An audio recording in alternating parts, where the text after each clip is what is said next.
এই মুহূর্তেই সবচেয়ে বড় খবর, দ্য বিগ ব্রেকিং নিউজ। আপনারা দেখছেন বারাসাত টিভি। বারাসাত টিভি চ্যানেলে সবাইকে স্বাগত জানিয়ে শুরু করছি আজকের প্রতিবেদন।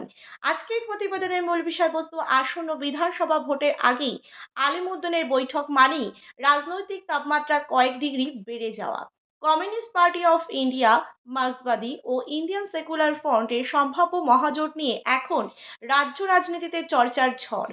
তবে ঘোষণা এখনো কিন্তু বাকি, অর্থাৎ ফাইনাল প্রায়। কিন্তু সেই চিরচেনা রাজনৈতিক ভাষায় সূত্রের খবর, সিপিআইএম কিন্তু 200-রও বেশি আসনে প্রার্থী দিতে পারে। আইএসএফ প্রায় 40টি বা 44টি আসনে লড়তে চায়, আর শরিকদের জন্য ধরা হচ্ছে আরো 50টি আসন। অঙ্ক কষে দেখলে বোঝাই যাচ্ছে যে সবাই চাইছে নিজেদের একেবারে শক্তির প্রমাণ দিতে। কিন্তু কি ভোটের বাক্সে কি গিয়ে মিলবে, নাকি কাগজেই বেশি জমকালো দেখাবে, সেটাই কিন্তু দেখার বিষয়। প্রিয় দর্শক বন্ধু, আপনারা দেখছেন বারাসাত টিভি। বারাসাত টিভি চ্যানেলে নতুন দর্শক হয়ে থাকলে অবশ্যই চ্যানেলটিকে সাবস্ক্রাইব করে পাশে থাকুন নতুন নতুন ভিডিওর আপডেট পাওয়ার জন্য। ভিডিওটি ভালো লেগে থাকলে অবশ্যই লাইক করুন, শেয়ার করুন। আপনাদের মতামত অবশ্যই কমেন্ট বক্সে কমেন্ট করে জানান। এবার যদি দেখা যায় সংখ্যালঘু অধ্যুষিত জেলাগুলিতে আইএসএফ এর প্রভাবকে হাতিয়ার করে বামেরা নতুন সমীকরণ গড়তে চাইছে, অন্যদিকে সিপিএম এর ভরসা তাদের পুরনো সংগঠন। কিন্তু বিরোধীদের একাংশ কটাক্ষ কটাক্ষ করে বলছে, হাওয়া ঘুরছে কথাটা প্রতি ভোটের আগেই শোনা যায়। ঘোরে ঠিকই, তবে কোন দিকে ঘোরে সেটা ইভিএমই বলে দেয়।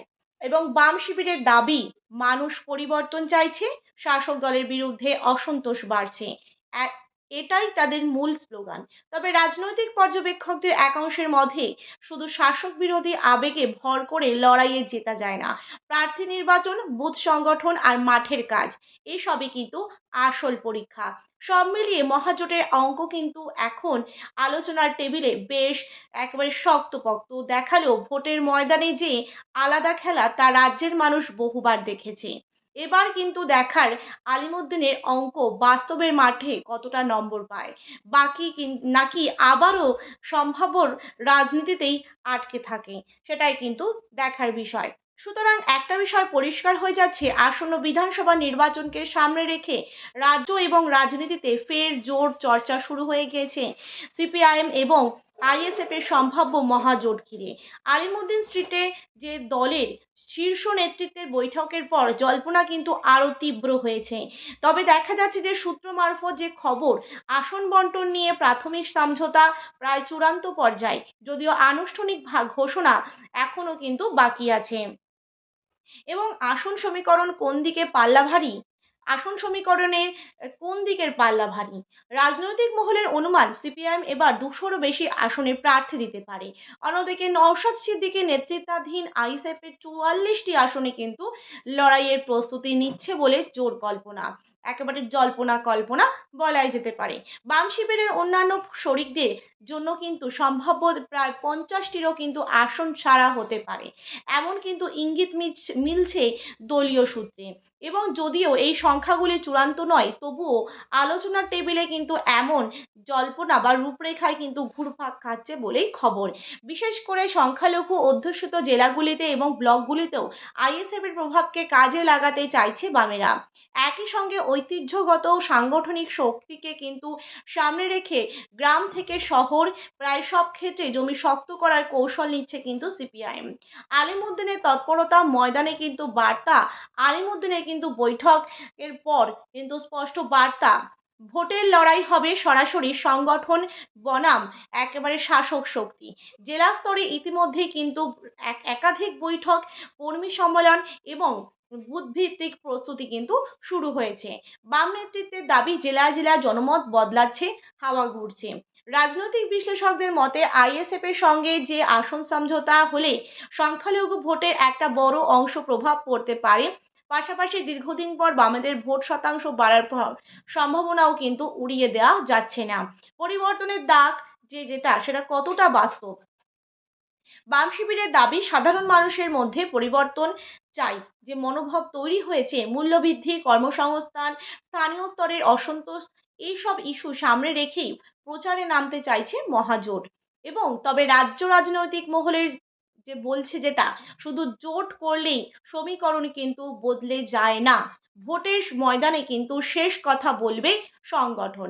প্রার্থী নির্বাচন এবং বুথ ব্যবস্থাপনা, তৃণমূল শিবির এখনো কিন্তু বিষয়টিকে প্রকাশ্যে গুরুত্ব না দিলেও ভিতরে ভিতরে যে হিসাব নিকাশ শুরু হয়েছে তা কিন্তু বলাই বাহুল্য। এমন সামনে কি, সামনেই কিন্তু নির্বাচন, এবং এখন কিন্তু চোখ আনুষ্ঠানিক ঘোষণার দিকেই। আসন বন্টনের চূড়ান্ত তালিকা কিন্তু প্রকাশ পেলেই পরিষ্কার হবে কোন কেন্দ্রে কে লড়বেন। তবে একথা নিশ্চিত, বিধানসভা নির্বাচন যতই এগোচ্ছে রাজ্যের রাজনৈতিক তাপমাত্রা কিন্তু ততই বাড়ছে। সিপিআইএম এবং আইএসএফ এর সমঝোতা যদি বাস্তবায়িত হয়, তাহলে রাজ্যের ভোট সমীকরণে কিন্তু কতটা প্রভাব ফেলবে সেটাই কিন্তু এখন বড় প্রশ্ন।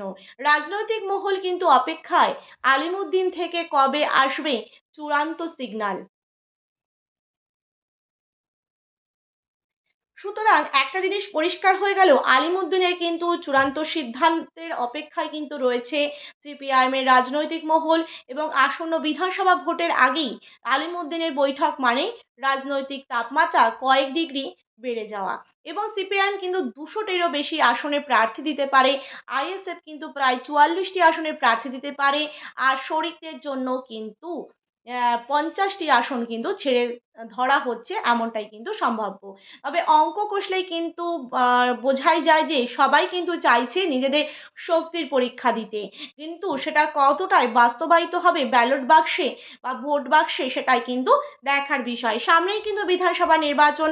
প্রত্যেক রাজনৈতিক দল তাদের নিজেদের মতন করে প্রস্তুতি নিচ্ছে। ইতিমধ্যেই কিন্তু সিপিআইএম এবং আইএসএফ এর একেবারে জোট হওয়ার কিন্তু কথা চলছে রাজ্য জুড়ে,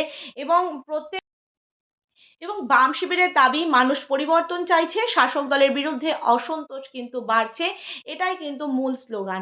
তবে রাজনৈতিক পর্যবেক্ষকদের একাংশের মতে শুধু শাসক বিরোধী আবেগের ওপর ভর করে লড়াই জেতা যায় না, যেটা সব থেকে বেশি ইম্পর্টেন্ট, এবং প্রার্থী নির্বাচন, বুথ সংগঠন এবং মাঠের কাজ, এসবই কিন্তু আসল পরীক্ষা।